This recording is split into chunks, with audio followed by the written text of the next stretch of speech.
les communautés chrétiennes de Turquie avaient réclamé la fin des taxes spéciales qui leur sont imposées, déclenchant la mort de 20 000 d'entre eux dans les massacres hamidiens.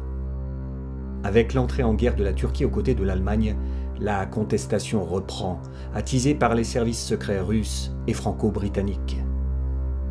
4 millions de Turcs, 1 sur 5 sont alors chrétiens.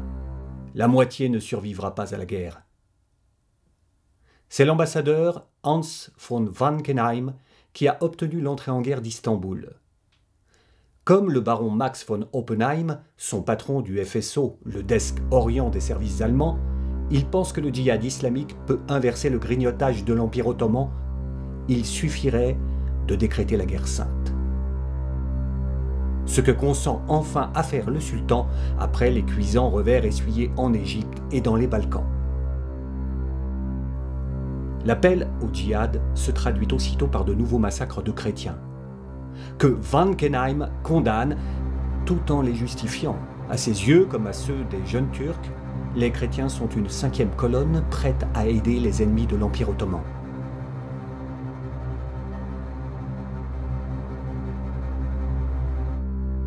Dès le début de la guerre, des agents turcs ont tenté de soudoyer des anarchistes arméniens pour fomenter des troubles chez leurs cousins russes.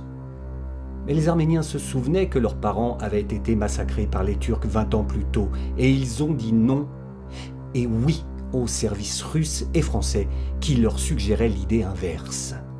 150 000 Arméniens turcs s'engagent donc dans l'armée russe, tandis que Moscou et Paris arment les villes frontalières. Les notables arméniens sont effondrés. Pour éviter la destruction de nos villes, nous ne devons pas répondre aux provocations, même si les Turcs nous brûlent quelques villages. Hélas, les jeunes Turcs vont faire bien pire, en organisant l'assassinat dans le désert de la moitié de la population arménienne ottomane. Plus d'1 million de civils, femmes, enfants et vieillards.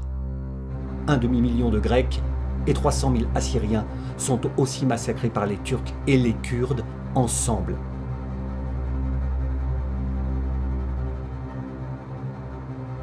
Après-guerre, pour punir la Turquie, le traité de Sèvres reprend le plan Sykes-Picot, réduisant la Turquie à une partie de l'Anatolie sans Istanbul ni minorité. Mais si le traité est signé par le sultan, il est rejeté par Mustafa Kemal, brillant général et nouveau commandant de l'armée. Dans le même temps, Kemal condamne le génocide et veut faire juger ses auteurs. Les peuples sont las de la guerre. Les soldats français et britanniques sont occupés à contre-cœur en Russie contre l'armée rouge, née de la révolution bolchevique. Kemal, progressiste, reçoit des armes de Trotsky et le soutien moral de Washington. Pur produit du lycée français de Salonique, il chasse le sultan et clame son amour de l'égalité républicaine. Paris fait alors volte-face et dès 1921, abandonne la Cilicie à la Turquie et livre des armes à Istanbul. Les Britanniques se battant à reculons et la France ayant changé de camp, l'Arménie indépendante est écrasée. Seule une partie subsiste, absorbée par l'URSS. Lâchée, la Grèce est acculée et Atatürk signe le traité de Lausanne en vainqueur. Plus question de juger les jeunes Turcs coupables du massacre des chrétiens. Atatürk a eu besoin d'eux pour gagner sa guerre, et ils sont devenus des héros intouchables.